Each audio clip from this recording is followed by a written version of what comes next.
Bueno, pues nada, daros a todos una vez más la bienvenida a estos webinars, especialmente a Enrique que ha tenido hoy la deferencia de acompañarnos.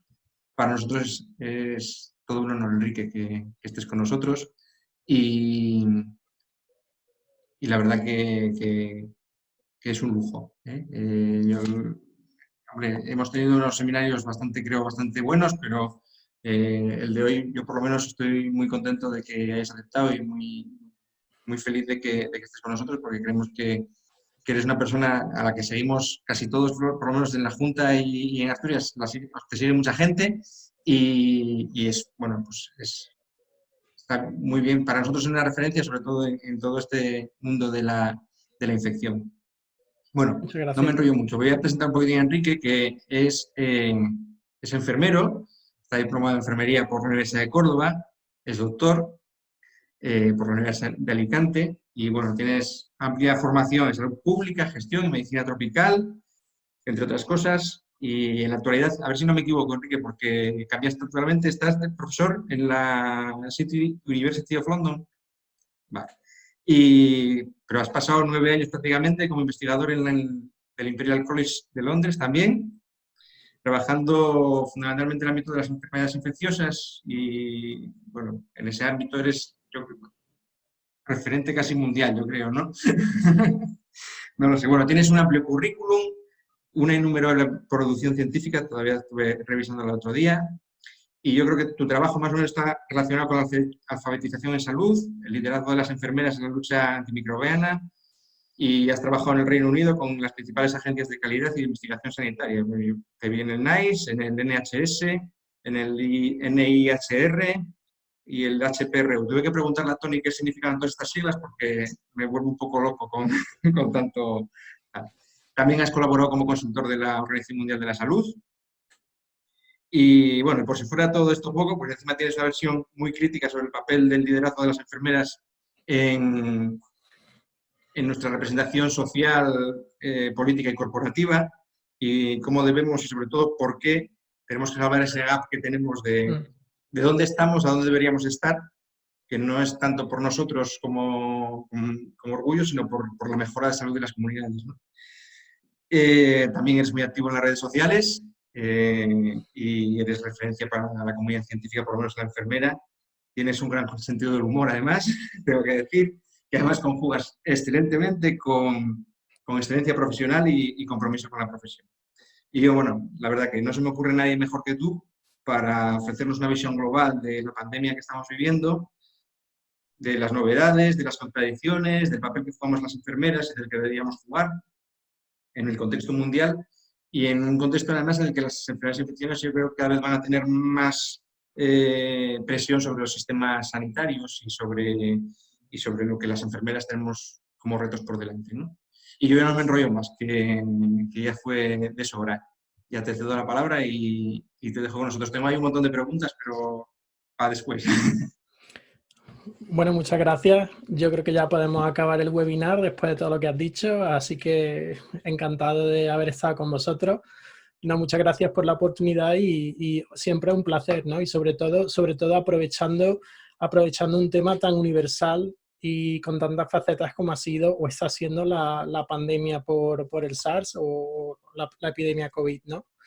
Entonces, me interesa mucho el tema, un par de facetas, no solamente la asistencial clínica, como sabéis, que es fascinante para alguien al que le gustan las enfermedades infecciosas y el control de infecciones, sino también desde el punto de vista político, como enfermera, y de los determinantes sociales de esta infección, ¿no? Y yo creo que es una de las primeras infecciones en las que la evidencia en 3 meses nos está dando bofetada tras bofetada tras bofetada en la cara acerca de la importancia de estos determinantes, que en sí no es un tema súper novedoso, sino creo que es muy novedoso el hecho de que tan pronto nos estamos dando cuenta de esta brecha en la justicia social que el COVID está imponiéndonos, ¿no? Entonces esos son como los 3 grandes temas que a mí me interesan de esta situación. La respuesta enfermera, obviamente clínica institucional a pie de cama, creo que de manera universal podemos estar de acuerdo en que ha sido excepcional en cuanto a su calidad, altísima. Yo creo que no hay duda de que las enfermeras técnicamente, en cualquier ámbito, estamos respondiendo genial a una enfermedad infecciosa que, aunque desconocida, los cuidados de enfermería son bastante básicos y tradicionales. O sea, el COVID en sí, en cuanto a cuidados de enfermería, no está requiriendo nada del otro mundo, ¿no? A pesar de lo poco que sabemos todavía sobre el COVID, pero en cuanto a cuidado, nos estamos desempeñando bien y en ese sentido lo estamos haciendo bien. La brecha quizá mucho más amplia y en la que creo que estamos reflexionando poco es nuestro papel, obviamente, institucional y en cuanto a liderazgo, ¿no?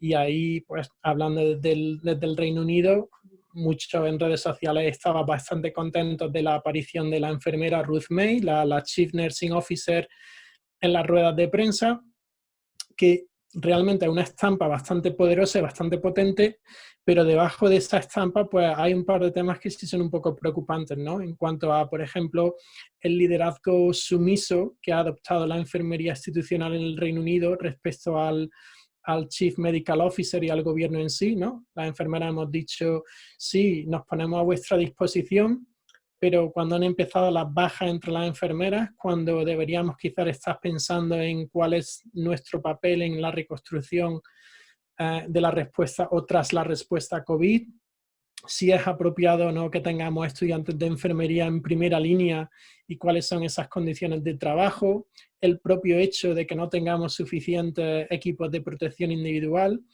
y sobre todo qué significa para la profesión el tener que ofrecer esta respuesta y dejarlo todo en suspenso, ¿no? Para la profesión. Entonces, muy potente que Ruth May esté ahí junto al primer ministro, pero por otro lado quizá un poco decepcionante, y hasta mi opinión obviamente personal, que no refleja la de ninguna de las empresas que pagan mi sueldo, incluyendo la Agencia Nacional de Salud Pública, la respuesta, la presencia de Ruth ha sido un poco decepcionante en ese sentido, ¿no? Ese liderazgo servil, ese liderazgo sin ningún tipo de reflexión acerca del impacto que puede tener la profesión, ¿no?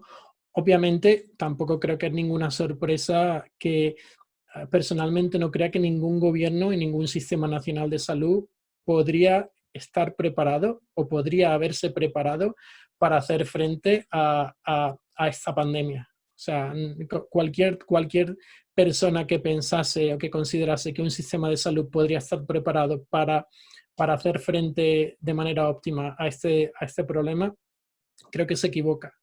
Ahora bien, es cierto que podríamos haber estado mejor preparados en el Reino Unido, y en el Reino Unido es bastante triste la situación porque en el 2006 se efectuó un simulacro, un test de estrés acerca de cómo podría responder el sistema ante un nuevo agente patógeno de transmisión muy similar a la del coronavirus. Y las recomendaciones de ese grupo de expertos básicamente fueron ignoradas por el ministro del Interior en aquel momento, que era Boris Johnson. Con lo cual tenemos un problema bastante importante, ¿no? Porque los expertos ya dijeron hay que acaparar bastante más equipos de protección individual, hay que mejorar ciertas estructuras, hay que implementar ciertos procesos de respuesta rápida, y digamos que esos pasos se ignoraron. Entonces, en el Reino Unido tenemos un gran problema respecto a esa preparación a la respuesta. Obviamente todos sabéis cómo pretendiendo utilizar la evidencia ofrecida por los científicos, el gobierno actual sigue tomando decisiones en base a una ideología. Entonces, creo que todavía no hemos conseguido integrar esas dos decisiones del gobierno británico, ¿no? Y de nuevo el papel de las enfermeras. Esta misma semana veía como la comparación entre las enfermeras fallecidas en el Reino Unido y en Filipinas entre las enfermeras filipinas en el Reino Unido. O sea, en el Reino Unido tenemos unos 60 millones de personas y hemos tenido 35 enfermeras filipinas fallecidas, que sepamos, y en Filipinas tienen el doble de población y han tenido el mismo número de enfermeras fallecidas. Entonces, ¿qué significa esto? La biología no tiene nada que ver con estos fallecimientos. Se trata de los constructos sociales que reflejan pues, este racismo institucional que existe en el Servicio Nacional de Salud y en la propia sociedad británica respecto a ciertos trabajadores y las condiciones en las que trabajan, ¿no? Y de nuevo ahí, pues la institución, el liderazgo institucional enfermero respecto a estas muertes ha sido bastante inexistente, ¿no? Entonces me preocupan esas ausencias. Ya digo que la respuesta clínica y asistencial, genial, pero lo bonito del COVID, si tiene algo bonito, es estos temas que está haciendo aflorar de manera tan rápida, ¿no? En 3 o 4 meses. ¿Qué más contaros? O qué más pensar, ¿no? ¿Qué más pensar? También muy interesante quizás el ver cómo hemos conseguido formar redes informales de líderes utilizando WhatsApp, Twitter, documentos colaborativos entre las enfermeras y otros profesionales para aprender de manera acelerada acerca de cómo gestionar, manejar y cuidar de las personas con COVID, ¿no? Entonces me ha parecido brutal que a través del WhatsApp pues hay docenas de grupos de enfermeras por todo el mundo que están contando pues qué han hecho para hacer frente a ciertos síntomas o qué ocurre con los pacientes que han estado cuidando. Y eso es cierto que utilizábamos las redes sociales pues para estar en contacto y fomentar un espíritu profesional, pero tan rápidamente que hayamos utilizado las herramientas para transmitir información me ha parecido uno de los grandes hechos positivos de la epidemia COVID, ¿no? Por supuesto, hablando de la transferencia de información, también hemos asistido a un hecho terrorífico, como es el tsunami de evidencia, entre comillas, y los preprints. O sea, es humanamente imposible seguir todo lo que se está publicando y la toma de decisiones basada en un preprint, ¿no? Que también viniendo del mundo del VIH, en el que durante muchos años pues, no teníamos ningún tipo de tratamiento que ofrecer a las personas con VIH y aún así esperábamos al resultado de estudios bien efectuados y con suficiente potencia estadística, y ahora de repente, para este problema de salud, pues vemos que un preprint basado en un agente farmacológico cualquiera, pues es capaz de dictar políticas sanitarias no solamente de un país, sino quizás de varios. Entonces, eso sí me ha parecido fascinante por un lado, ¿no? El poder de ciertos medios de difusión del conocimiento, pero por otro lado terrorífico, ¿no?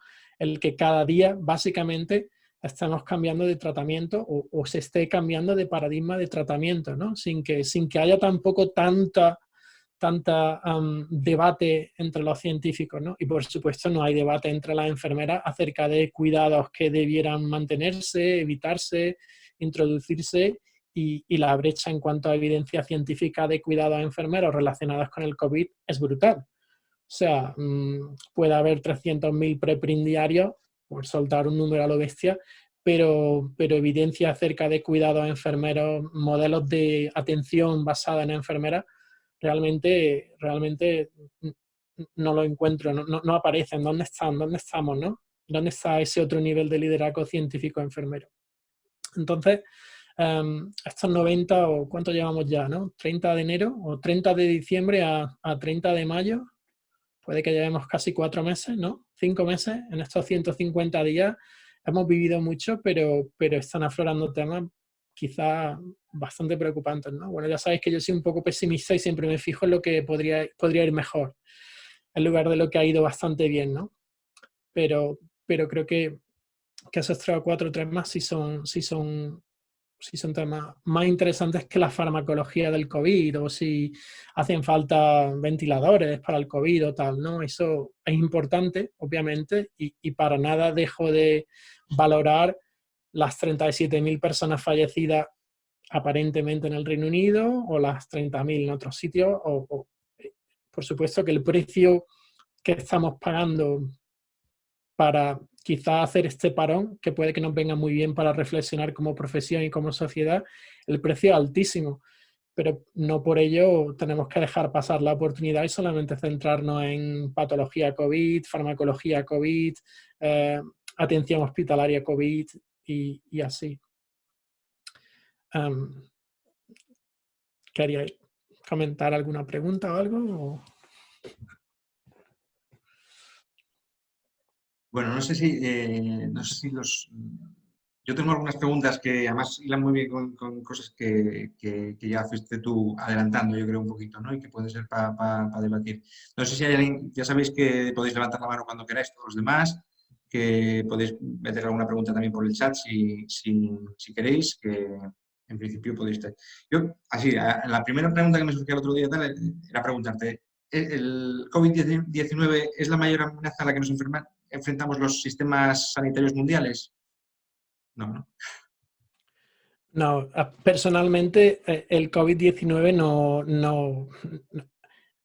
no va a ser tan perjudicial para los sistemas sociosanitarios y las sociedades como por ejemplo, el confinamiento en sí, que es otro área en la que apenas las enfermeras como abogadas del paciente y la sociedad quizá debiéramos tener más peso. El impacto sanitario y sociosanitario del COVID en sí va a ser y es mucho menor que el impacto sociosanitario del confinamiento.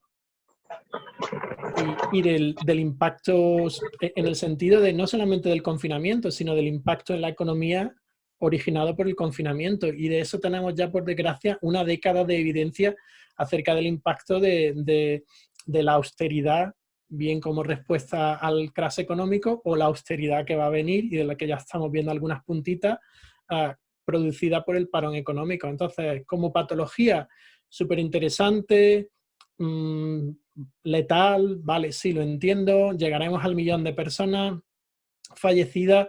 Tampoco es tan excitante, que de tuberculosis fallecen 1.000.000 de personas cada año y tenemos un tratamiento excelente y baratísimo, universal, sin patente, aparte de los últimos 2 o 3 fármacos. Entonces, si ponemos 1.000.000 de muertos en la mesa, tampoco es tan, ¿sabes? Tampoco estamos ahí, tampoco es una patología tan potente, con todas las comillas y todo el respeto, ¿eh? Quiero que quede claro, pero no parece en sí, mientras que la gestión del COVID, el confinamiento y lo que impone, sí me preocupa mucho más. Y precisamente ahí echo en falta que los expertos, y precisamente los expertos que debieran tener en mente poblaciones vulnerables como ancianos, niños, personas en situación marginal o marginadas por la sociedad, reflexiones acerca del impacto de este confinamiento en su calidad de vida y en su propia vida, tampoco aparecen, hay alguna que otra, pero las enfermeras ahí seguimos hablando de a pie de cama, IFEMA, ventiladores, equipos de protección individual, pero todo el planeta son nuestros pacientes. Ya sabéis que la perspectiva de enfermería planetaria me resulta interesante. Entonces, estamos pensando acerca de, oye, ¿y qué ocurre con nuestros ancianos? Oye, ¿y qué ocurre cuál es el impacto cognitivo del confinamiento en los niños? Salud mental. Esa narrativa no la veo por parte de la enfermera. Entonces, ¿es el COVID una gran amenaza? Depende. Ahora, ¿es la respuesta al COVID una gran amenaza? Fijo. Bueno, yo en ese sentido muchas veces digo que veo más problema en que se quede esta respuesta un poco histérica que hemos tenido todas las comunidades aquí, ¿no? Es decir, que se quede con nosotros, que la propia infección, ¿no? Que es grave, por supuesto, pero que yo el otro día comentaba con una compañera que en el mundo pues todos los años se infectan, parece que son 250 millones de personas de malaria, ¿no? Tú eres experto, yo no controlo muchas cifras, ¿no? Pero que me parecía claro, comparado con las cifras de coronavirus, se vuelven ridículas, ¿no? Un poco de... Entonces, bueno, ¿hay muchas diferencias entre países y entre comunidades de todo el mundo? ¿O lo hemos vivido todos más o menos igual? Personalmente creo que la respuesta en general ha sido muy parecida. Es cierto, obviamente, que hay países que parece que han tenido una respuesta mucho más robusta, mucho más coordinada, mucho más efectiva, quizá Corea del Sur, quizá Japón, China también quizá, ¿no? Entonces, puede que, pero en cuanto a las medidas que han tomado han sido todas muy similares, ¿no? Y tampoco hay que pecar quizá de capitán a posteriorismo. ¿no? ¿Sabes? Leía en El País acerca de pues, las actas de los expertos en el ECDC, no tomaron en cuenta o no preveyeron con la suficiencia el efecto que iba a tener el coronavirus. Vale, 4 meses después, teniendo en cuenta las críticas que habían recibido estos mismos expertos por la gripe aviar, la epidemia de gripe aviar, el SARS también, incluso el pánico que los 4 o 5, 20 casos de ébola fuera de África tuvieron, estos mismos expertos, entonces es curioso como quizá puede que subestimasen el impacto que el COVID podría tener debido a esas críticas que recibieron. Tampoco creo que sean así, ¿eh? Los expertos del ECDC no creo que se dejen llevar por estas experiencias pasadas, pero es fácil decir 4 meses después, cuando las cosas parece que se están encaminando, tenían que haberlo hecho de manera diferente, ¿no? Entonces, quizás sí deberíamos todos pensar, oye, ¿y por qué no efectuamos un test de estrés en todos los países? ¿Por qué estos expertos nacionales no pensaron, oye, ¿y si esta enfermedad X de la que ya hablaba la OMS hace 4 años que podría surgir, cómo estamos de preparados? No ya a nivel de agencias de salud pública, sino nuestra profesión enfermera. Hicimos algún simulacro de emergencia, de estos que nos gustan tanto hacer, accidente en medio de Madrid, vamos a sacar 5 ambulancias, un helicóptero y ese test de estrés y ese simulacro de emergencia de salud pública a nivel no solamente asistencial, sino educativo, formativo, de transferencia de recursos humanos de una comunidad a otra, coordinación, presencia y comunicación acerca de la crisis, ¿sabes? Entonces, quizás esos aspectos sí son más dignos de que pensemos por qué no prestamos atención a esta área en lugar de decir, oye, ¿por qué no se instauró el confinamiento mucho antes?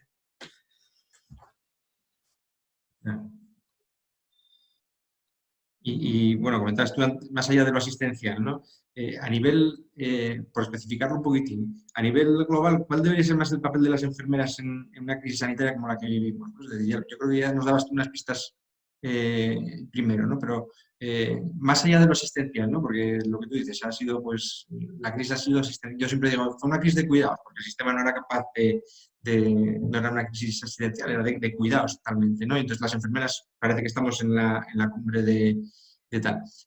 Pero ¿cuál sería ese papel que probablemente falta? Y que a lo mejor las enfermeras no estamos preparadas todavía para hacerlo, ¿no? ¿O sí? No. Vale, si pensamos en los 4 o 5 pilares de la profesión, ¿no? Asistencial, gestión, educación, investigación, y yo siempre meto abogacía del paciente y la ciudadanía, ¿no? Como esos son los 5 pilares de la profesión, y todas las enfermeras los desarrollamos en mayor o menor medida, dependiendo del puesto o de la posición que tengamos. Si estamos de acuerdo en que la respuesta asistencial institucional institucional me refiero, de todo, ha sido excelente. Ahí creo que no hay duda. Quizá podemos hablar acerca de control de infecciones y, ¿sabe?, alguna que otra cosa que hemos hecho, pero bueno, pero digamos que asistencial ha sido genial. Como ya he sugerido, en cuanto al nivel investigador a nivel de enfermera, globalmente, no estamos en ningún sitio y no aparecemos, y me parece un área totalmente a explorar, no solamente desde el aspecto biológico del COVID y los cuidados de enfermería, sino de todo el trabajo que podemos hacer en cuanto a determinantes sociales y relación con estas variables socioeconómicas, porque ese también es un papel de las enfermeras, el evaluar qué tipo de poblaciones han sufrido más. Fascinante cómo ahora todo el mundo se echa las manos a la cabeza acerca de la alta mortalidad en residencias de ancianos. Y aquí en el Reino Unido eran campos de exterminio, básicamente, ¿no? Con esa alta prevalencia, debido al modelo de cuidado en esas residencias. Son sitios excelentes, pero con poco personal, con personal generalmente formado a un nivel menor del de enfermera, porque son mucho más baratos, y no era sorprendente, pero investigación enfermera en esa área no aparece. Entonces yo creo que tenemos una gran laguna que cumplir, y obviamente ligado a la investigación y a los resultados de investigación, las enfermeras como abogadas del paciente en la ciudadanía, participando no en comités de expertos, que ahí no necesariamente hay que estar simplemente porque el señor con la corbata, presidente de un estamento, tenga que estar. No, pero si estamos diciendo que hay ciertos determinantes socioeconómicos que influyen en las probabilidades de que ciertas personas se contagien de COVID o contraigan el COVID y no puedan, y su mortalidad sea alta, ¿por qué no transmitimos al decisor que quizá para evitar la siguiente o mitigar el impacto de la siguiente ola habría que considerar cómo mitigar esos determinantes sociales, no solamente en nuestro país, sino en todo el mundo? En el Reino Unido tenemos uno de los laboratorios o experimentos naturales sobre el impacto de la austeridad y políticas neoconservadoras más grandes del mundo. O sea, la sociedad británica es un laboratorio natural de este tipo de políticas y estamos viendo el impacto y el efecto que tienen, ¿no? Entonces, el papel de la enfermera como abogada de la ciudadanía y de la sociedad, diciendo, señor o señora, tenemos que evitar estos modelos de atención hospitalocéntricos, que no tienen en cuenta a la comunidad, basado en la biología. Ese mensaje nuestro sigue sin llegar, no solamente en España y en el Reino Unido, sino también en el resto del mundo, tanto en la OMS como en el CIE, como en el ECDC, como en Sigma. Esa narrativa todavía no aparece. Y a nivel educativo, que quizá era el último pilar, ¿no? A nivel educativo, pues me parece bastante preocupante personalmente la rapidez con la que hemos enviado a nuestras enfermeras estudiantes a primera línea, ¿no?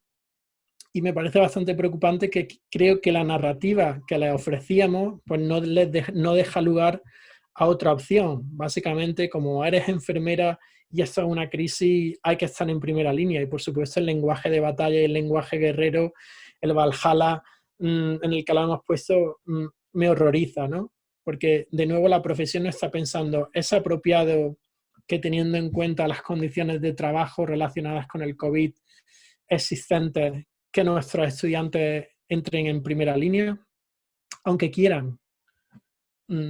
Pero me ha parecido bastante preocupante, ¿no? Entonces, a nivel educativo, no sé si también podríamos aprovechar esta falta de enfermeras crónica mundial para pensar, podemos transformar los programas educativos, los programas formativos. Es necesario que una enfermera no pase 4 años, sino invierta 4.600 horas en convertirse en enfermera. Quizá este parón, que también podría ser una oportunidad, ya que estamos parados y confinados, podríamos pensar acerca de tótems, ¿no? La educación, el modelo de práctica avanzada, el modelo de especialidad e intentar rediseñarlo gracias a este parón, ¿no? De igual manera que está siendo muy interesante para el medio ambiente y nuestros modelos productivos, porque estamos confinados y parados y nadie viaja.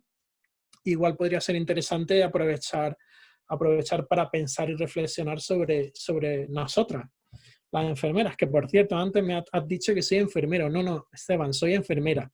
Siempre te lo digo y nunca lo dices, soy enfermera. Pero bueno, una coña. Quiero decir, aprovechemos este parón, ¿no? Entonces, quizá a nivel global,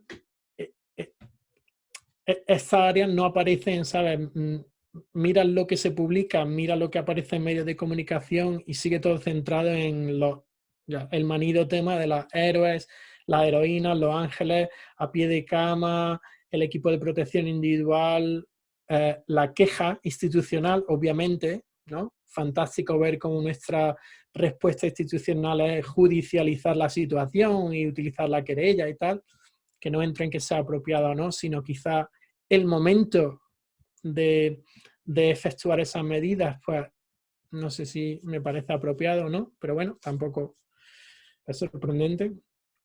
Y quizá esas son las oportunidades también de crecimiento, ¿no? Arundhati Roy decía o ha dicho que el COVID puede ser un portal a otra realidad. Y me parece una idea fantástica y muy bonita, ¿no? Este parón forzoso puede ser una oportunidad de crecimiento global, de crecimiento profesional, institucional, y que con suerte no tendremos otro parón como este, ¿no? En nuestra vida. Que también es importante reflexionar. Si tenemos una vacuna en diciembre o enero, es posible que el año que viene por estas fechas el COVID sea como otro Zika otra no enfermedad de la que nadie se va a acordar ni va a tener ningún impacto, ¿no? Entonces, quizá también el relativismo puede venirnos bien. Mira, me preguntan Javi y Héctor, no sé si estás viendo el chat, pero bueno, Javi pregunta que qué papel desempeñan las enfermeras en educación y promoción para la salud en el Reino Unido, tanto frente al COVID como al confinamiento. Si hay algo más allá de lo que, por ejemplo, hay en España, que hay muy poquito, por no decir nada, ¿no? Precisamente, gracias Javi, precisamente ese es uno de los aspectos en el que las enfermeras o la institución sigue centrada en manténganse en casa, utilicen mascarillas, no utilicen el transporte público si no es necesario. Recordemos que los grupos de población asumidos como más vulnerables, aquellas personas con una patología crónica, mayores de 70 años, el mensaje institucional ha sido quédese en casa y no salga, ¿no? Y se han creado una serie de estructuras de apoyo para que esas personas no salgan. Por un lado, esa respuesta se circunscribe a protegerlos de la infección. Pero como decía, las enfermeras no han pensado hasta ahora, vale, para una persona de 70 años, para su salud biológica y para su salud psicológica y para su salud social, ¿qué significa, cuál va a ser el impacto de quedarse durante 3 meses en casa? Esa falta de movilidad, esa falta de contacto humano, esa falta de relación con otros, ¿cuál va a ser ese impacto? Entonces, de momento las enfermeras en el Reino Unido, educación y promoción para la salud, algún que otro mensaje acerca de, bueno, la prevalencia de personas que beben en casa más de 4 o 5 unidades al día ha subido, pero bueno, estamos en confinamiento, quizás, ¿sabes? Un mensaje bastante pedestre, bastante centrado en el aquí y ahora, pero así a medio y largo plazo no. Y frente al COVID, higiene de manos, fundamental. No mascarilla, sino taparse la boca y la nariz, que es el mensaje realmente, para evitar mascarilla, ¿no? Y que todo el mundo piense en que, sino taparse la boca y la nariz y evitar el transporte público. Esas son las grandes medidas de autoeficacia y autocuidado institucional ahí por parte de las enfermeras. Pregunta Héctor también, bueno, hola Enrique, gracias por compartir este rato con nosotras. Me gustaría preguntarte, ¿crees que esta pandemia cambiará la visión que tenemos las enfermeras de la salud pública y la salud global? ¿Nos tomaremos en serio la participación política liderando en partidos políticos o a liderar la administración sanitaria? Wow, gracias Héctor. Quizá realmente no creo que las enfermeras cambien su visión acerca de la salud pública y la salud global.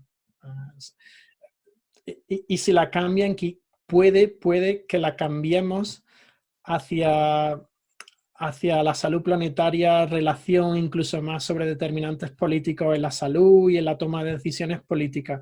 No creo que por una pandemia global, no es la primera que hemos tenido, ¿eh? O sea, yo soy viejete, pero tampoco soy tan viejete y recuerdo como mínimo unas 8 o 9 pandemias globales, no tan espectaculares, pero hemos tenido varias. Entonces, no creo que las enfermeras cambiemos la visión de este área, pero sí es cierto que me ha sorprendido bastante el que en 4 o 5 meses estos determinantes, esta toma de decisiones políticas, esta prominencia del papel de los expertos en el darle forma a políticas sanitarias, sí me ha parecido interesante verla. Y respecto a la segunda parte, la participación política liderando en partidos políticos y liderar en la administración sanitaria.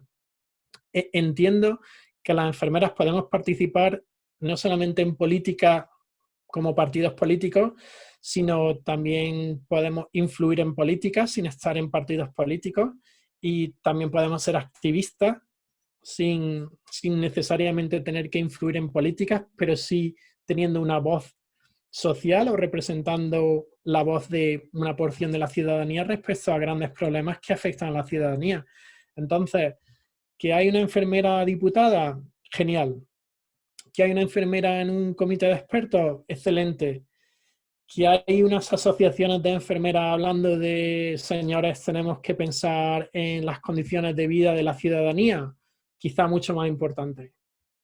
Entonces, esa pirámide de participación política no solamente se queda en participación partisana, ¿no?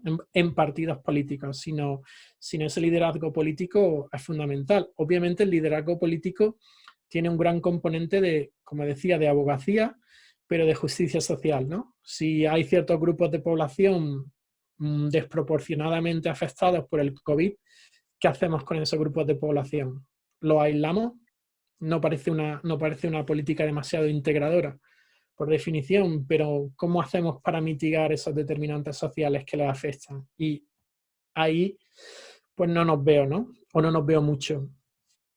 Aunque bueno, la gente de AME sí ha metido caña, hay algunos que otros, ¿no? Pero bueno, la narrativa global enfermera no piensa en ese activismo social para mitigar los determinantes.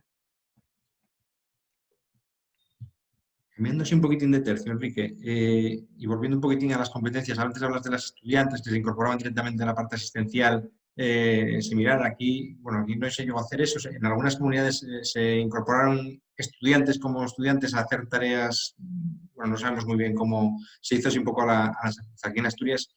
Se intentó, se acabó antes el curso, pero luego las enfermeras no se pudieron incorporar, por lo menos en plena crisis, ¿no? Pero en las competencias que tenemos o en las que se nos forma, ¿crees que sería necesario o que habría que desarrollar una competencia más especializada en control de infección, bien como especialidad o como antes hablas de práctica avanzada? ¿Crees que podría tener sentido o a lo mejor no es necesario? Y yo por ejemplo, eché en falta, a lo mejor es porque no tuve la información sobre el tema, ¿no? Pero más expertos, no tanto asistenciales, como de control de casos y de tal, que enseguida se desmadró la cosa, ¿no? Hombre, ¿hace falta una especialidad de enfermera o de enfermería en prevención y control de infecciones? Obviamente sí. ¿Hace falta para controlar el COVID? No. Hace falta porque tenemos la suerte, entre comillas, de ser un país con uno de los ratios de tuberculosis más altas del mundo, en VIH uno de los ratios más importantes de Europa, en resistencia antimicrobiana uno de los ratios más altos de Europa, del mundo, uso prudente de antibióticos o uso imprudente de antibióticos igualmente. Entonces, ¿hace falta especialización? Sí, hay un par de asociaciones, Asociación Catalana, Asociación de Enfermeras en Control de Infección. Sorprendentemente o tristemente, a pesar de que tengamos competencias apoyadas por el organismo colegiador, tampoco hemos tenido una presencia de estas enfermeras a nivel institucional tan elevada, ¿no? Pero hace falta esa especialidad, obviamente, ¿no? También te cuento, ya te decía, yo soy viejete. En el 2003 yo era una enfermera de tuberculosis en Londres, enfermera comunitaria de tuberculosis. Y trabajaba en Islington, que es una barriada del norte de Londres, donde tiene una calle donde cada casa pueden ser 1,5 millones, 2 millones de libras, y la calle de al lado pueden ser viviendas sociales donde todas las personas son en situación de vulnerabilidad marginal, y el trabajo de esta enfermera es visitar a las personas, o mi trabajo era visitar a las personas en su casa, ver cómo tomaban el tratamiento, asegurarme de que las condiciones de vida eran adecuadas y prestar apoyo emocional, apoyo social y trazado de contacto. Entonces, este rol nuevo, entre comillas, que parece que estamos descubriendo para el COVID, en muchos países del mundo, incluyendo España, tenemos enfermeras que lo están haciendo. En salud sexual, trabajé 8 años en una clínica comunitaria de salud sexual y cada caso de gonorrea, cada caso de sífilis, cada caso de clamidia, cada caso de VIH, necesitaba que la enfermera hiciese ese mapeo de contactos. Entonces, ¿sabes? ¿Parece novedoso? Puede que sí, es necesario, obviamente. ¿Hay otros modelos de los que ya podemos aprender en nuestro país y en otros? A cascoporro.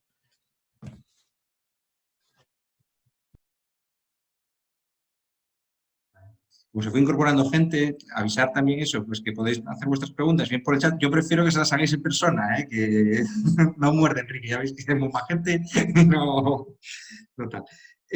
Bueno, tenía aquí la pregunta que ya nos la contestaste antes, de qué papel había jugado la evidencia científica en el mare magnum de COVID, pero yo creo que ya más o menos quedó Claro.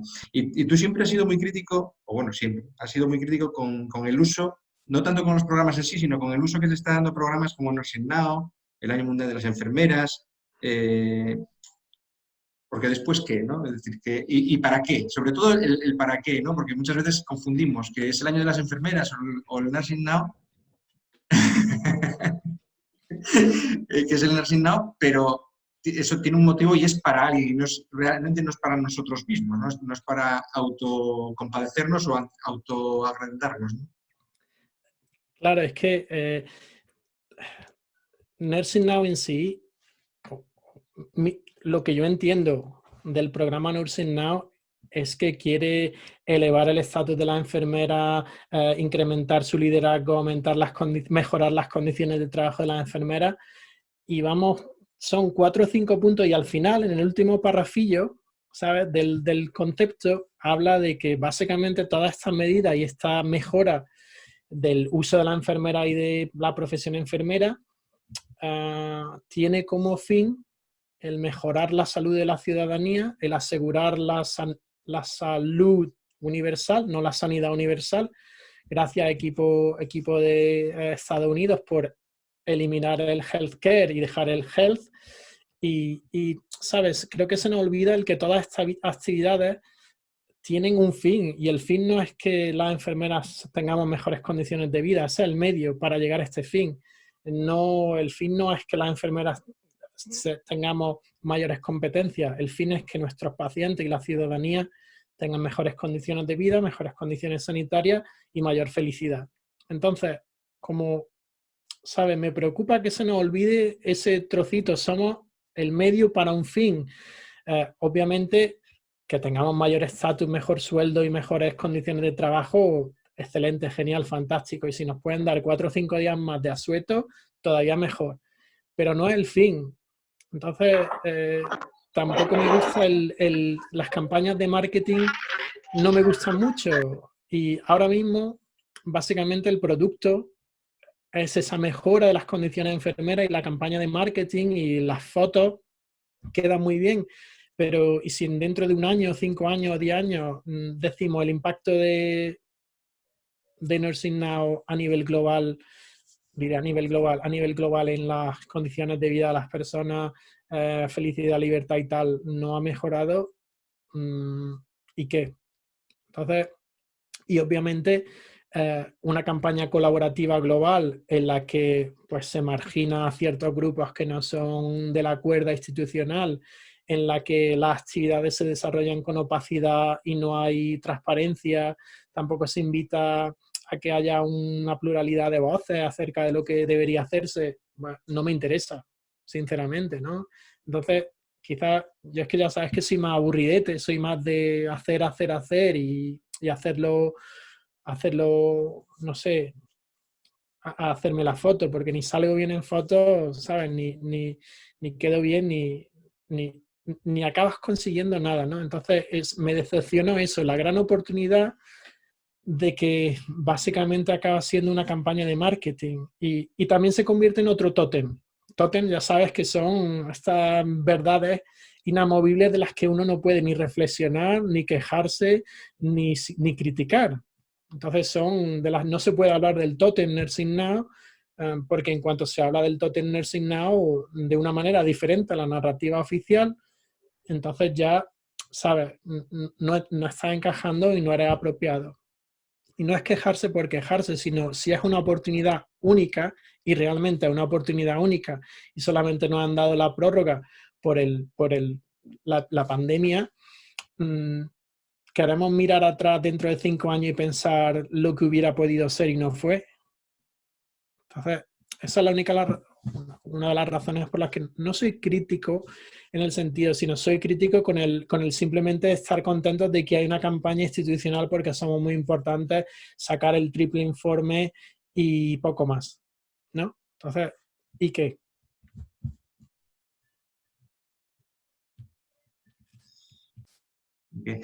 A ver, tenemos aquí, me parece, Noelia.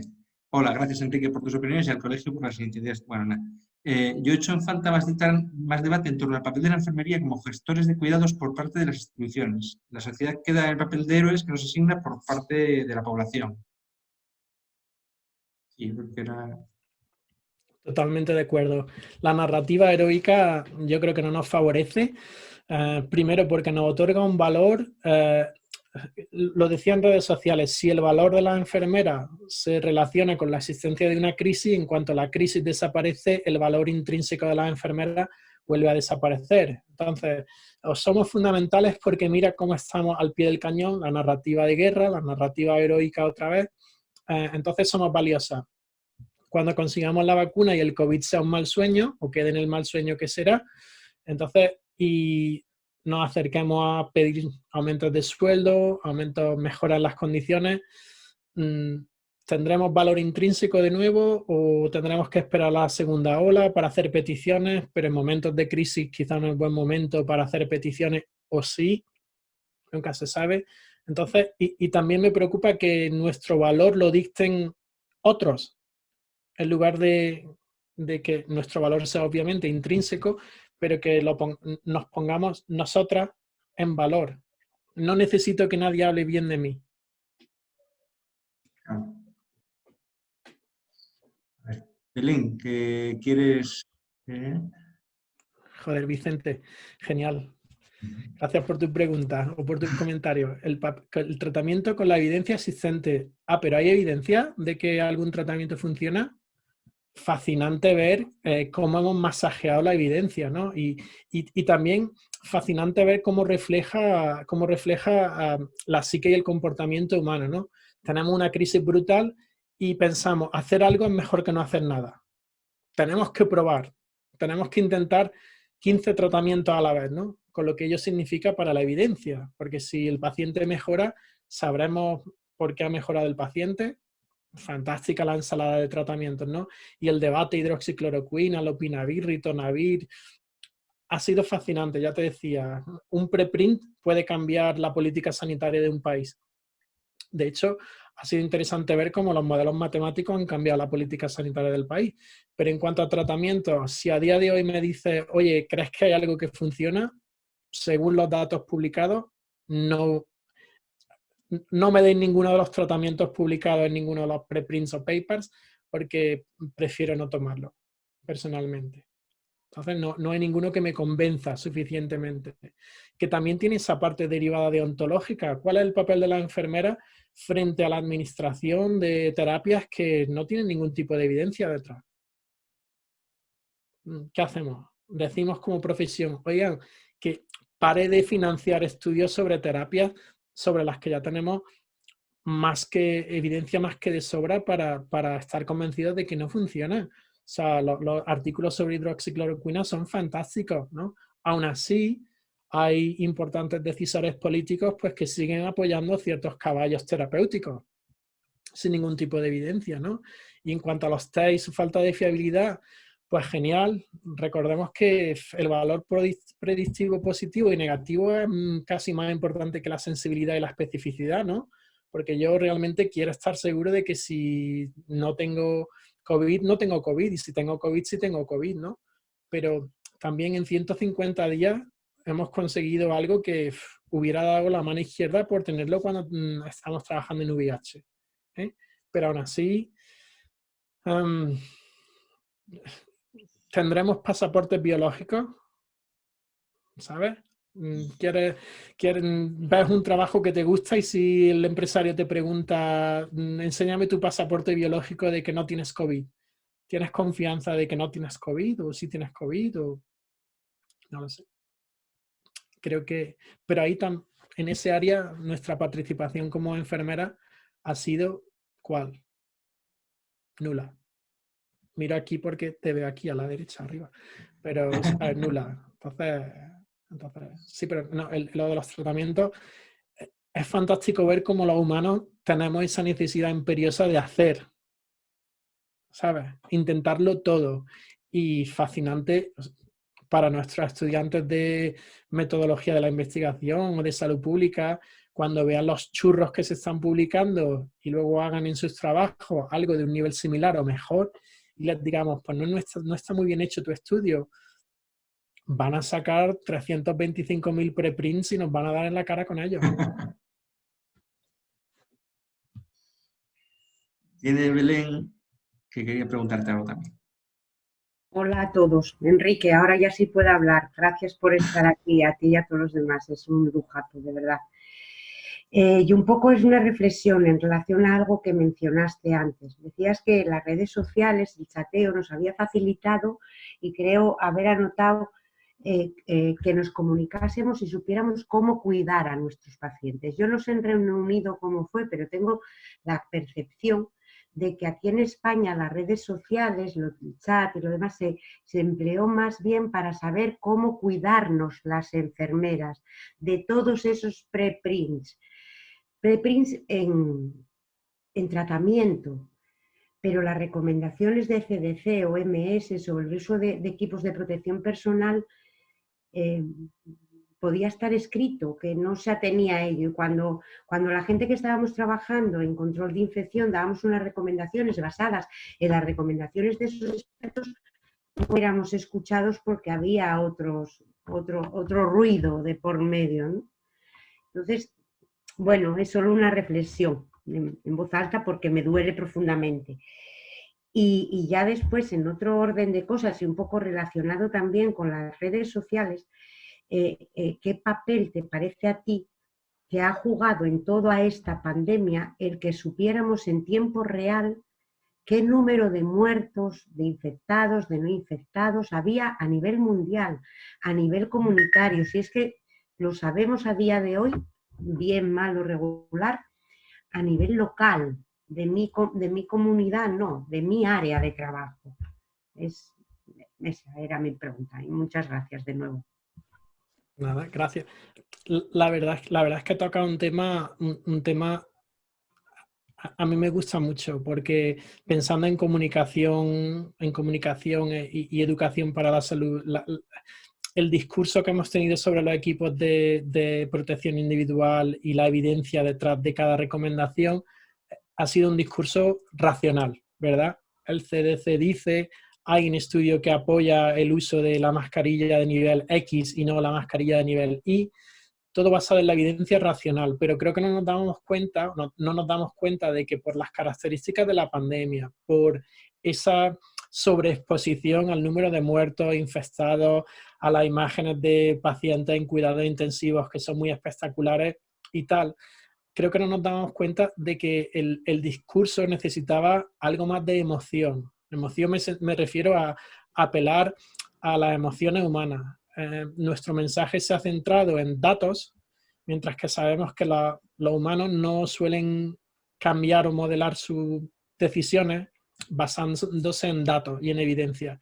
Necesitan storytelling, necesitan una narrativa, necesitan una historia, necesitan en definitiva que apelemos a la emoción y a lo humano, ¿no?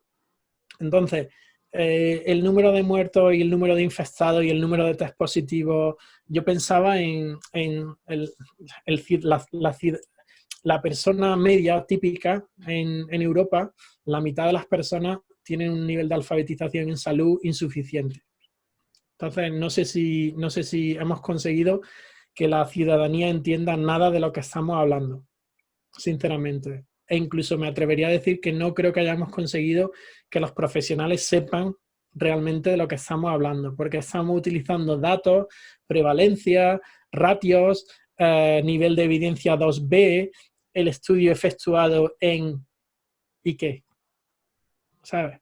Estas últimas 8 semanas he estado trabajando asistencial, un par de semanas he estado trabajando como educador de equipos de protección individual, iba a las plantas, veía lo que hacía la gente, daba consejos sobre la marcha y la gente te miraba o me miraba, puede que haya sido porque yo no me explicaba bien o estaba utilizando los recursos innecesarios y me decían, Enrique, si yo te entiendo, pero que yo he visto en la tele lo que se pone la gente en Corea del Sur y lo que tú me estás diciendo que está recomendado por la Agencia de Salud Pública Británica, pues no se parece en nada.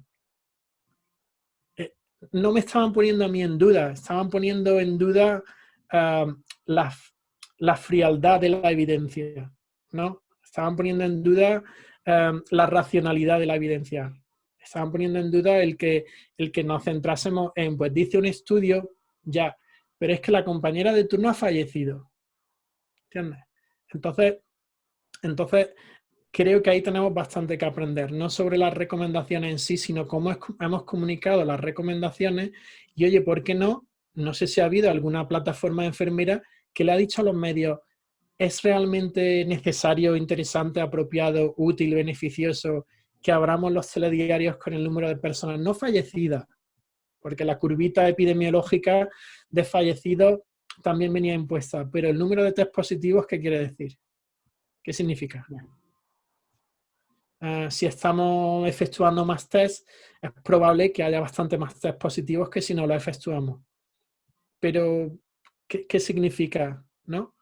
Entonces, y obviamente quizá la ciudadanía no nos cree ni cree a nuestros representantes institucionales, no por lo que está ocurriendo con el COVID, sino porque sinceramente no los creen por otras 1.000 millones de razones, ¿no? Acuérdate que los mensajes de salud pública no son estancos, sino también necesitan anclarse en mensajes previos. Y si nuestra ciudadanía no nos cree o no nos ve como interlocutores válidos o creíbles, por otras razones, ¿por qué va a vernos como interlocutores válidos con un mensaje nítido y que necesita creerse ahora? ¿Crees que vamos a aprender de esto? Yo es que estoy más pesimista que tú cuando no veo luz al final del túnel. Digo, yo no veo la manera de aprender de esto. Lo que estoy viendo conforme, o al menos en mi ámbito laboral, sobre todo, lo que estamos es que vamos a mayores. Si antes se hacían unos test para detectar una sospecha y ponerle una etiqueta de es una COVID o no lo es, ahora ya voy a hacerle un test para proteger al profesional. Voy a hacer una espirometría, quiero un test previo del paciente al que le voy a hacer una espirometría. Voy a hacerle una cura de su úlcera, quiero un test. Entonces, vamos a mayores. Supongo... ¿Dónde tenemos el techo? No, estoy deprimida. Bueno, pues mira, como decía antes, las redes sociales son una fuente fantástica de apoyo entre pares, así que no te preocupes. Pero es cierto que quizá en un momento de crisis no podemos esperar que el profesional o la ciudadanía sean de nuevo perfectamente racionales y tengan en cuenta las últimas guías clínicas y no se vean, su toma de decisiones no se ve afectada, porque ahí también es donde hemos fallado, ¿no? El entorno emocional influye en nuestra toma de decisiones. Si estamos en un momento de crispación, crisis, ansiedad, miedo global, va a ser difícil que luego cuando nos sentemos delante del paciente o del profesional tengamos un profesional perfectamente racional. De hecho, no lo tenemos nunca, ¿no? Quizás es lo que te decía, esperamos que esta toma de decisiones sea fantástica. Fallece mi compañera de turno, pero yo me leo ahora la recomendación del CDC y me la creo, ¿no? Entonces, no sé, pero fíjate, oye, y sabemos que lo que nos está ocurriendo es un trauma, un evento que cambia y modifica nuestra vida, ¿no? Y que para no superar, sino integrar los traumas, necesitamos apoyo individual y colectivo. ¿Ya tenemos alguna plataforma de apoyo institucional para poder darnos apoyo a las enfermeras e intentar integrar este estrés postraumático que vamos a sufrir todos? Los de primera línea, si quieres utilizar la narrativa de guerra, los de segunda línea, los de tercera línea, los del banquillo, los que no han podido presentarse a primera línea porque tenían alguna enfermedad crónica. ¿Sabes? Oye, ya sabemos si alguien nos va a echar una mano. ¿O no? ¿Sí? No se me supone. Yo creo que Belén hizo una pregunta muy, muy interesante y la contestación fue, yo siempre digo lo mismo, eso de que el pánico ganó la razón, ¿no? Pero tú lo expresaste perfectamente, era muy difícil hacer frente con las herramientas que teníamos a una situación que era muy emocional, ¿no? En la que antes, cuando al principio hablabas de que teníamos la suerte de las redes sociales, ¿no? Decía yo, madre, yo los chats que viví de WhatsApp y tal eran auténticamente de locos, ¿no? Era decir, o desconecto o no aguanto la situación, ¿no? Porque no, tú no, tal. Entonces, eso ayudaba poco, ¿no? Y toda la presión mediática y tal. Yo creo que eso fue un poco en contra de transmitir un mensaje racional y un poco a día de hoy, pues lo de las mascarillas, hoy comentaban, pues, ¿te pueden poner una multa por llevar mascarilla? Y yo, no, a mí me preocupa más que un conciudadano venga y me rompa la cara por no llevar la mascarilla puesta, ¿no? Porque la gente está asustada realmente, ¿no? Entonces, bueno, y eso tengo miedo que quede ese pozo, ¿no? Como en otras pandemias o en otras, cuando fue el VIH, pues nos quedaron muchos restos de cosas mal hechas que las hemos ido arrastrando hasta hoy todavía, ¿no? Que se siguen haciendo. Bueno, yo Es no que sé si tenéis más preguntas. Yo tengo un par de ellas todavía, ¿eh? No, voy a abusar un poco, Enrique. Ignacio. no era tanto una pregunta, sino como que me ha tardado en llegar, porque yo creo que la palabra clave que he visto entre mis compañeros de hospital, desde la posición de enfermero de control de infecciones, como tú, Rizos, ¿no? Ha sido precisamente miedo. Y no se lee nada de esto, no se escribe. Y aquí mismo hemos tardado, oye, casi una hora en pronunciar la palabra. Y es ese miedo bueno, y esa incertidumbre. Y si antes comentabais toda la incertidumbre sobre los tratamientos, ya sobre los mecanismos de transmisión y la forma de protegerse, esto ya ha sido, vamos, yo es la primera vez que veo, pues, todos hemos visto que un virus muta, pero que muta en un dragón, yo no lo había visto nunca, ¿no? Y esto es un virus completamente distinto de los demás, de repente todo lo que sabíamos no vale de nada, y eso ha creado bueno, una rotura de esquemas entre todos y de falta de confianza entre aquellos que teníamos que estar ahí, que como dice Rizos, tú ya podías ir con CDC, OMS, mira, la Cochrane, me da igual. O sea, no sé cómo nos vamos a recuperar de todo esto, porque ahora mismo, para nuestros compañeros, para los que nosotros éramos abogados del paciente, como decía Enrique, pero también de los trabajadores. Ahora mismo yo estoy roto, que no sé cómo voy a recuperar la confianza de la gente, la tranquilidad. Ahora mismo estamos viendo que sí, el principal temor es protegerse. Y como este es el principal y casi el único, pues ya está asomando el Marsa de vuelta, que no lo teníamos, la Klebsiella metiendo la patita, y el Aspergillus y de todo, ¿no? Y ojo, porque como dices, el COVID, bueno, pues va disminuyendo. Desde las últimas 250 PCRs no se ha confirmado ninguna en todo mayo en nuestro hospital, pero no veas lo otro, cómo está, ¿no? En fin, era solamente compartir esto. Lo del miedo me parece muy interesante porque creo que no nos hemos permitido el decir tengo miedo ante esta patología desconocida de la que realmente no se sabe muy bien. Nos hemos permitido decir tengo miedo porque voy a contagiarme porque no hay equipos de protección individual. Pero no hemos dicho, oye, tengo miedo a ir a trabajar y no quiero utilizar la narrativa heroica, sino a trabajar con una patología de la que no sabemos nada y aunque tengo confianza en el equipo de gente con la que trabajo, en mi habilidad, en mi formación, pero tengo miedo. O sea, entonces, si no nos permitimos el tener miedo y si estamos cabalgando a lomos del heroísmo y de la invencibilidad, que también es igual a un mecanismo de autoprotección, ¿no? Mental, pero si no nos permitimos esa vulnerabilidad, es poco probable que podamos recibir ayuda o que nos ayudemos para integrar el trauma profesional global, ¿no? Entonces, eso me preocupa. Es otro de los efectos del COVID mucho más importantes que el propio COVID, ¿no? El trauma que va a dejar en todos nosotros y en la profesión y realmente esto sí va a tener mucho más impacto que el Congreso de Enfermería en Barcelona, que aquel presidente decía, pues esto va a tener un pozo que durará 25 años, ¿sabes? No, el COVID sí que va a tener un pozo profesional e individual para el resto de nuestra vida, ¿no? Pero espero que sepamos crear mecanismos de autoayuda y autoprotección para integrar este trauma, que puede ser positivo, ¿eh?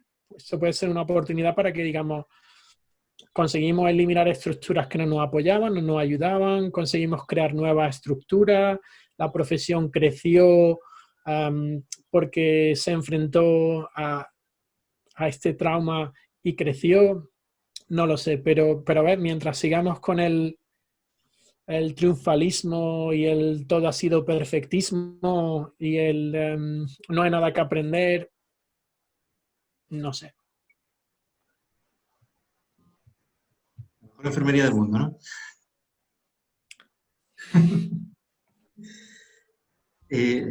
Volviendo casi un poquitín más a tu área, es necesaria una visión global en la lucha contra las infecciones y no sé si eso tiene que ver con esa enfermería planetaria que tú tanto defiendes, ¿no? Totalmente, totalmente. Piensa que, o si piensas en los últimos 2 o 3 o 4, o si te retrotraes al VIH 1981 o 1969, dependiendo de cuándo te guste decir que se descubrió el salto de un virus de unos compañeros del ecosistema, como son los animales, que pasa a los humanos, pasa por muchas razones. No pasa porque en el mercado de China se manejasen animales con las manitas sucias. Pasa pues porque nuestro modelo productivo significa que cada vez vamos introduciéndonos más en otros ecosistemas, estamos más cerca de animales, los modelos de producción animal pues son mucho más agresivos e intensivos.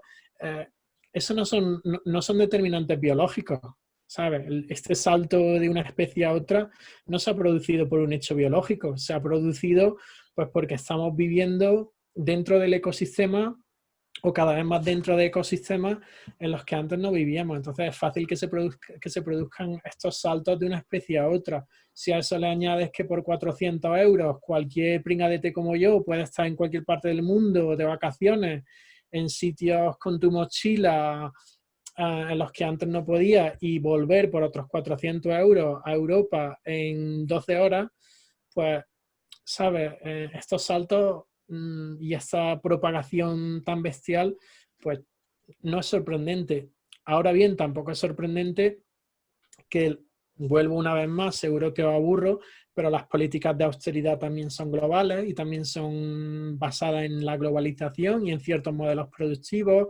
La respuesta a estos virus emergentes pues también está globalizada, centrada en la farmacología, centrada en el hospitalismo, centrada en el cuidado intensivismo, ¿no? Esos sí son los elementos planetarios que son mucho más interesantes que el hecho de que un virus haya pasado de una especie a otra. Eso, ¿sabes? En la gran historia de la evolución, no solo humana, sino biológica, es un pie de capítulo, ¿cómo se dice? Un footnote, un pie de página. O sea, no es nada interesante, ¿no? Pero ese aspecto planetario, oye, en la respuesta al COVID ha sido a nivel de país, así que las estructuras supranacionales han fallado totalmente. O sea, la Unión Europea, el ECDC, la OMS no tiene en sí capacidad para influir en la toma de decisiones de manera normativa, solamente puede hacer recomendaciones y la emergencia, declarar emergencia internacional y tal. Pero las estructuras, por ejemplo, enfermeras, a nivel supranacional, no es que no existan ni hayan aparecido, sino que no sé si sabemos cómo podrían responder, cómo pueden articular las enfermeras a nivel supranacional respuestas para estos problemas planetarios, ¿no? Entonces, ¿cómo apoyamos a nuestras compañeras de China, las enfermeras españolas? ¿Cómo aprendemos de ellas? ¿No? ¿Cómo conseguimos que ellas nos ayuden para evitar la siguiente ola? Ese aspecto planetario, ¿no?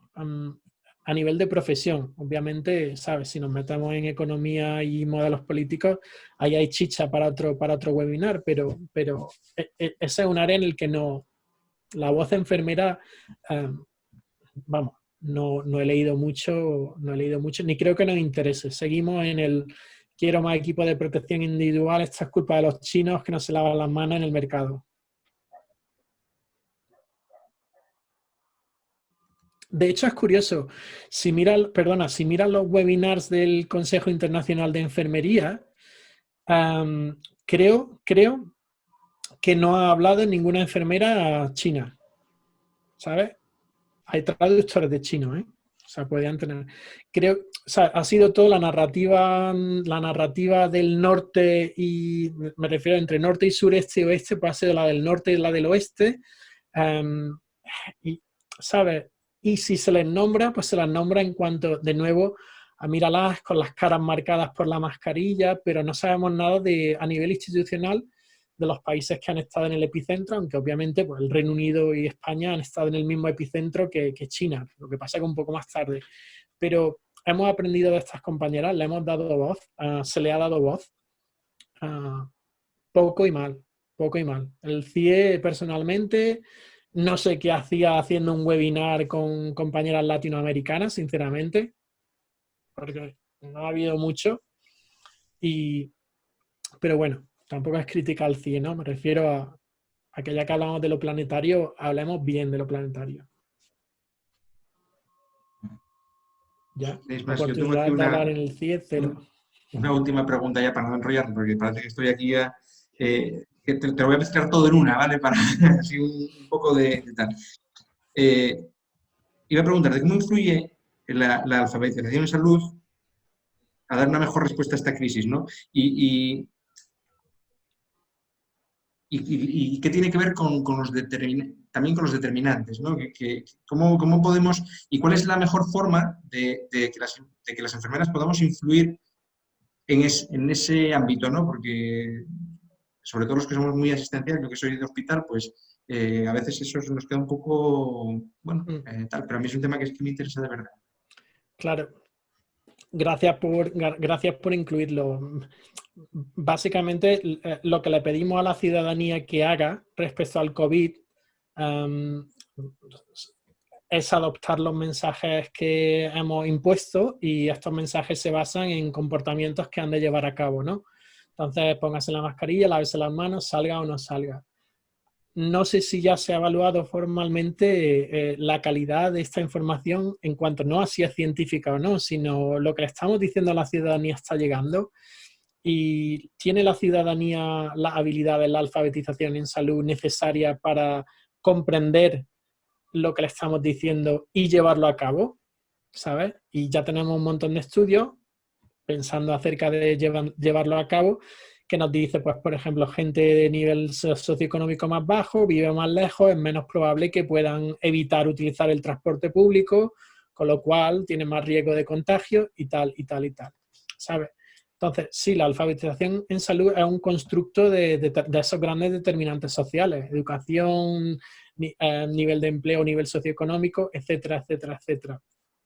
Te puedo poner el ejemplo de, hicimos un estudio analizando el nivel de la información que se ofrecía en agencias de salud pública respecto al ébola hace 5 años y un análisis algo superficial, pero ese análisis nos decía la información está a un nivel que requiere tener un grado universitario. Entonces, simplemente ese aspecto, ¿no? La persona va a la página web, con lo cual ya estamos asumiendo pues, que tienen medios para acceder a Internet y tal, y se encuentran con una información tecnificada, centrada en, aparecía el nombre científico del virus del ébola, los mecanismos de transmisión, la cadena epidemiológica, el efecto, la patología o la fisiopatología. La ciudadanía no entendía eso. Y ahora estamos utilizando términos como confinamiento, que no creo que se hubiese utilizado hasta ahora, desescalada. El propio lenguaje ya es complejo, pero también lo que estamos exigiendo que la ciudadanía lleve a cabo para protegerse no son comportamientos sencillos. O sea, diferentes fases, diferentes comportamientos que pueden llevarse a cabo, que cambian cada 2 semanas, con medidas de protección y ofrecemos evidencia.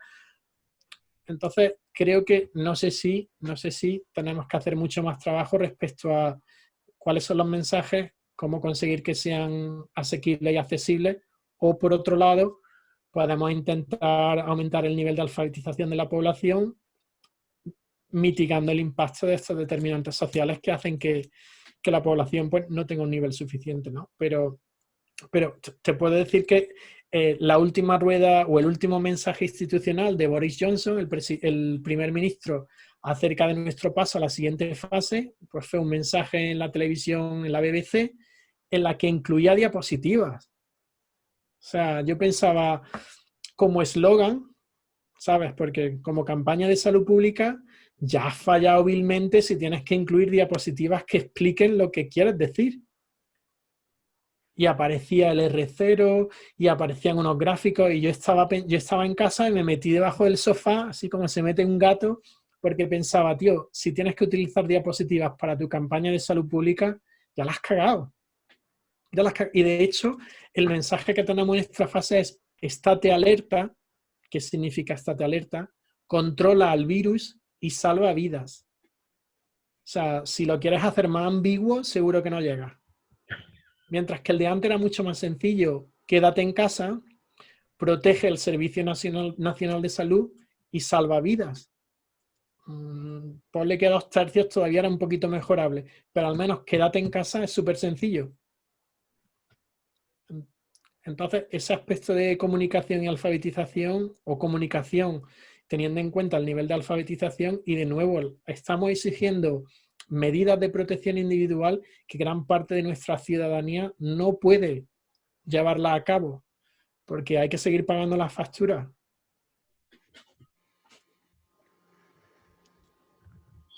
Y bueno, gracias una vez más por la oportunidad. Mira, pregunta Silvia aquí, que bueno, habla sobre el miedo, que salió tarde, me imagino, creo que se refiere a que salió tarde la palabra miedo. Por ejemplo, dice, no he visto que la enfermera de salud mental esté ahí. Hay mucho trabajo por detrás, pero no lo estoy viendo. Así como veo que otros compañeros sí lo están haciendo, ¿no? La visibilidad de la parte más asistencial, más técnica, ¿no? En determinados ámbitos que da, ¿no? Es decir, como también llama la atención que aquí, por lo menos en Asturias, no sé, que se trabajan algunas enfermeras de sociosanitaria, ¿no? Claro, sí, la enfermería en el área de sociosanitaria, pero cuando se habla de medicalización de los centros sociosanitarios, ¿no? No tanto de la tarea que teníamos nosotras o que tenemos encomendada a nosotras, ¿no? Yo creo que tendrán un papel, si piensas en personas con alguna patología mental, el confinamiento ha tenido que ser durísimo. O supongo que ha tenido que ser durísimo, ¿sabes? 24 horas en casa sin poder salir. Imagínate, no sé, se me ocurren un montón. Y de nuevo, creo que los profesionales necesitaremos ayuda. No sé si se necesita una enfermera de salud mental, pero creo que necesitaremos ayuda, y pronto y durante bastante tiempo.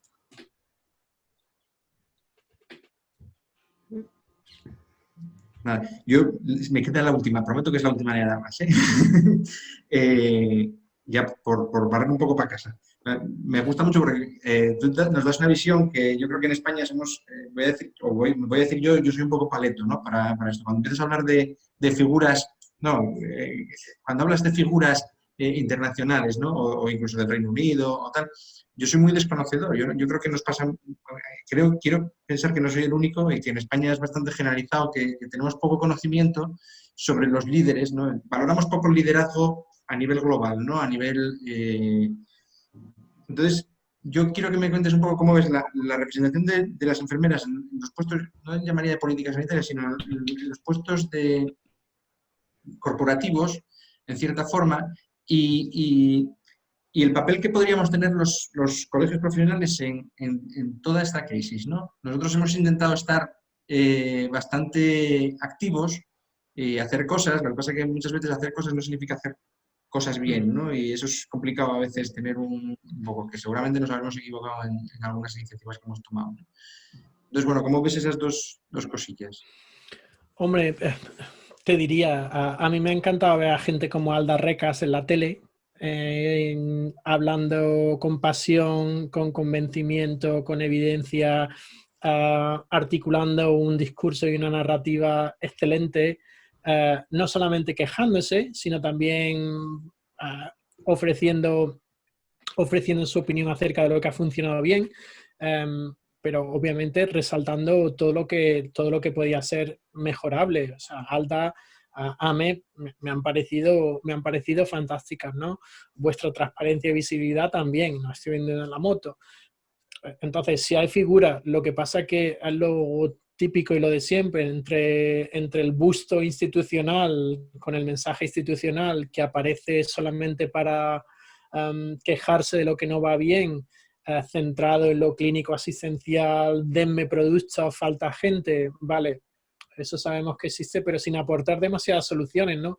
Y sinceramente no sé si estoy de acuerdo en que un organismo colegiador pues entre al mercado de mascarillas y se dedica a comprar mascarillas y de esa manera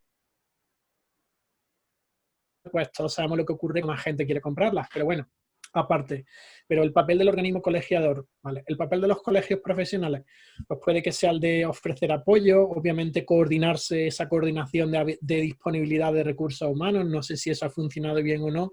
Admito que desde el Reino Unido, sinceramente, no estoy al tanto de si eso ha funcionado. Y viniendo al Reino Unido, es cierto que Ruth May, la Chief Nursing Officer, ha sido esa cara visible institucional formal que lo ha hecho bien, ha aparecido en las ruedas de prensa, ha mostrado un lado compasivo, ya decía, quizá ese liderazgo servil de siempre estar de acuerdo con el gobierno ha funcionado moderadamente bien, pero a mí me ha parecido impresionante la presidenta del Royal College of Nursing, que no es el organismo colegiador en el Reino Unido, así que no es equivalente al Consejo General de Enfermería, pero Donna Kinner, una enfermera afrocaribeña, excelente, articulando un discurso acerca del impacto del COVID en grupos muy específicos de enfermeras filipinas, africanas, caribeñas, que están falleciendo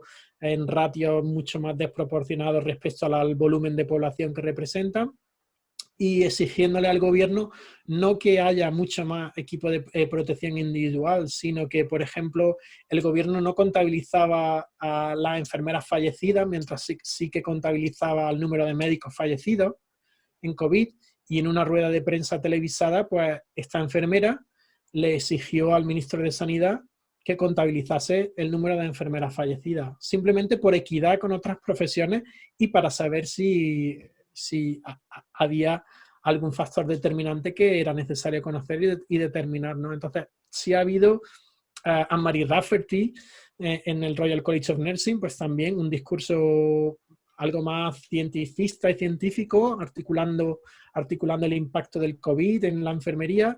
Genial, excelente.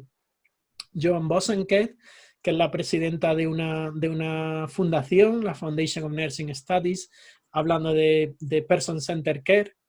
O sea, pensando, por ejemplo, cuál es el impacto del confinamiento en estas personas, ya te digo, en otras poblaciones vulnerables y que nadie esté pensando en esos elementos, ¿no? Pero te estoy hablando de 4 o 5, ¿eh? O sea, 6. Institucionalmente en el Reino Unido no ha habido tantos líderes institucionales académicos, asistenciales, gestores y de abogacía del paciente y de la ciudadanía para, ¿sabes? Para presentar un discurso común de lo que se ha hecho bien y de lo que se ha hecho muy mal, que también ha habido mucho. Y a nivel internacional, pues sí, Howard Catton del CIE ha sido una cara visible, dando apoyo institucional, el CIE en sí, gente en Estados Unidos, ausencia, gente africana o del sur, no les dejamos sitio, gente latinoamericana, tampoco ha habido mucha, o tampoco he visto mucha. No quiero que nadie empiece a tirarme ladrillo a la ventana, pero ¿sabes? No ha habido una figura, pero tampoco la hay en otros grandes temas, ¿sabes?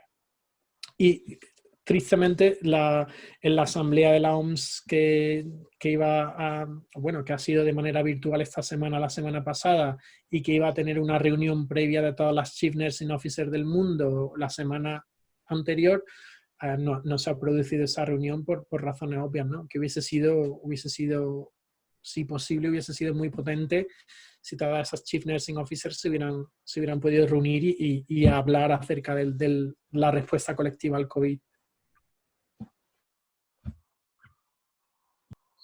Pues nada, muy bien. Yo creo que ya te hemos robado suficiente tiempo, ¿eh? Decía, mira, dice Chus aquí que en consejería sí tenemos aquí en Asturias, es verdad que hay un número de teléfono gratuito para el personal, para atención psicológica, sí, tal, pero bueno, yo creo que es un poco, a lo mejor un pequeño parche así de tal, pero yo creo que tú hablabas más de a medio y largo plazo qué va a pasar con cómo nos vamos a adaptar. ¿Me dejas, Esteban? Ay, sí, espera, que está Enrique queriendo hablar, pero no sé por qué se le... Obviamente que haya un número de teléfono y que se ofrezca apoyo es fantástico y genial, pero pensaba en un programa institucional, un programa centrado en el profesional. Quizá las necesidades del profesional son diferentes de las del paciente, en cierto sentido, porque si los profesionales no hemos tenido oportunidad de decir no quiero ir a enfrentarme al COVID porque tengo miedo. O sea, el paciente ha sufrido el COVID. El profesional igual no ha tenido más remedio que ir a esa situación. No lo sé, ¿no? Genial que haya un número, pero pensaba en algo más global, institucional, que no necesite de mí para llamar, ¿sabes? Porque igual de esa manera tengo que aceptar mi vulnerabilidad o mi debilidad. No lo sé. A nivel de estudiantes, no sé si ha habido algo o habrá. Ya me has dicho que no es que haya habido mucho. Aquí en el Reino Unido, los estudiantes de tercero y cuarto han ido a primera línea, cobrando su sueldo y tal, pero han ido a primera línea. Me encantará saber cuántos han tenido que ir sin querer porque la presión de grupo ha sido le encaminaba en esa dirección, o cuántos necesitaban ir, porque recordemos que la enfermera sale de la universidad con unas deudas de 50.000 libras, pues si tiene oportunidad de cobrar un sueldo antes, pues igual eso es razón suficiente y poderosa para que, no lo sé, pero, ¿sabes? A nivel global. Tiene Juan una pregunta, me parece, que quería intervenir. Juan. Sí, hola. Hola, Enrique. ¿Cuánto tiempo sin verte? Igualmente. Te voy a hacer una pregunta que no es una pregunta trampa, lo digo en serio, ¿eh? Me he perdido los primeros 20-25 minutos, no sé si habrá salido. La campaña que ha habido estos días en redes sociales en España, que me consta que ha seguido, de enfermeras en la comisión, que se refería a que se reivindicaba la presencia de enfermeras o enfermera en la Comisión para la Reconstrucción Social y Económica que hay en el Parlamento, reivindicaba la presencia de enfermeras. En fin, en definitiva, es una comisión de 41 miembros, de los cuales 8 son ministros del gobierno, 18 son entes o entidades oficiales, y al final, y luego son asociaciones, y al final nada más que hay, si no recuerdo mal, 7 u 8, 7 creo que son expertos, ¿no? ¿Qué es lo que pasa? Que al reivindicar la presencia de la enfermería resulta que hoy vemos que el Partido Popular ha pedido que esté presente el Consejo General de Enfermería. Y yo la pregunta que te hago es, ¿tú crees que el sentido de la campaña era este? Y no es una pregunta trampa, lo digo en serio.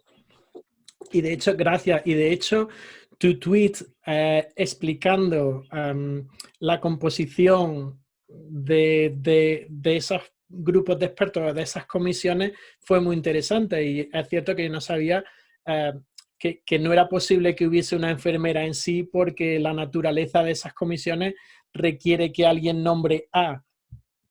Genial. Si estamos hablando de expertos, ¿expertos sobre qué? Como igual ponía en el tweet, oye, que igual no hace falta que estemos en todas las comisiones porque ponga de cuidados, porque luego, ¿qué van a hacer estas comisiones? ¿Qué se espera de estos expertos? A priori es cierto que la reconstrucción igual es una oportunidad para repensar el modelo de cuidado, como hablábamos en la otra charla, si hay unos nichos de enfermedad como son las residencias de ancianos que reflejan un modelo de cuidado basado en pues que aparquemos a las personas de cierta edad en un edificio y nos olvidemos de ellas. Si estamos pensando en repensar, si se trata de repensar modelos de asistencia, quizás sí tenemos cabida, pero ahora, si se trata de expertos, ¿se trata de representación institucional o se trata de expertos? Algunas figuras no creo que puedan ser ambas. De hecho, no pueden ser ambas. Es que yo creo que se intentó primero que fueran enfermeras, no sé, por poner un ejemplo, que estuviera Maite Moreno allí, por ejemplo, por poner un ejemplo, ¿no? Que yo creo que es bastante consensuado, y al final lo que pasa es que como estaba el Consejo, la Organización Colegial Médica, lo que ha hecho el PP es pedir que esté la Organización Colegial de Enfermería o el Consejo General de Enfermería. Entonces, mi cosa es que hay que tener cuidado con ciertas campañas porque pueden acabar siendo contraproducentes. Yo me imagino que la presencia del presidente del Consejo General de Enfermería en el Parlamento puede ser un poco no muy conveniente para las enfermeras españolas. Ahí lo dejo, ¿no? Totalmente de acuerdo contigo. Si se trata de nuevo, las fotos institucionales para poder decir que hay paridad de profesiones y que está todo el mundo incluido, entonces no es una comisión de expertos, es una comisión institucional, genial. Pero también me encantaría saber mucho más acerca de qué van a hacer esas comisión y qué deberían hacer esos expertos. Y de nuevo volvemos a esa falta de transparencia y opacidad. Quizá debiera ser la profesión la que pudiera sugerir, no que expertos o expertos, pero cuál es nuestra participación en esa reconstrucción y comisiones. Entonces va el enviado de la profesión, obviamente sabemos ya su guión, que haya más enfermeras para llegar a la media europea, podemos jugar al bingo enfermero, ¿sabes? Y ver qué cosas aparecerán y genial.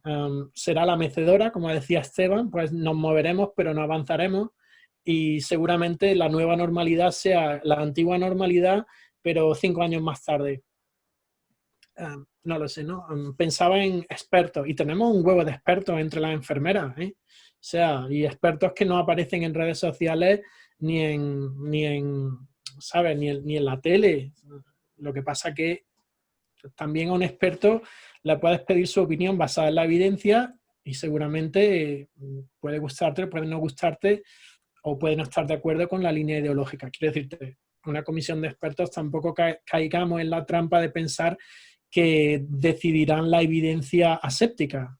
Lo hablaba con precisamente Azucena y Concha ayer. Pensamos que los expertos van a presentar la evidencia en una bandeja de plata aséptica. La ideología también juega un papel fundamental en la toma de decisiones y es un área fantástica para reflexionar porque le hemos pedido a un comité de expertos que decidan sobre la política sanitaria de un país. Para otros problemas de política sanitaria no tenemos comités de expertos y el decisor adopta ese consejo casi automáticamente, ¿no? Pero bueno. Rufián, ya sé por dónde vas. Bueno, Enrique, yo te vuelvo a agradecer muchísimo que hayas estado con nosotros. Yo espero que hayas estado a gusto, que la próxima vez que te invitemos no nos des largas para tal. También espero que la próxima vez que te invitemos podamos invitarte a unas sidras y hacerlo en persona y estar, poder darnos un abrazo, como Dios manda, como quien dice. Y bueno, nada, agradecértelo muchísimo, agradecerla eso. Yo creo que nos has transmitido ideas muy interesantes. Yo que conocía muchas cosas de las que me has dado muchas cosas sobre las que pensar y sobre las que reflexionar. No solamente como profesional individual, sino como presidente de un colegio de enfermeras, que también tenemos que tener ahí un poquitín de reflexión y autocrítica de lo que hacemos, ¿no? Y nada, y a todos los demás, pues agradeceros también vuestra presencia, vuestra participación y nada más. Espero que el próximo jueves nos volvamos a ver todos. Ahora espero que haya otro pequeño seminario y nada, eso. Muchas gracias. Aquí en mi pueblo mañana es festivo, con lo cual tengo puente largo, así que los demás tenéis que trabajar el viernes y lo siento por vosotros, pero que descanséis y feliz semana. Gracias por la oportunidad, gracias.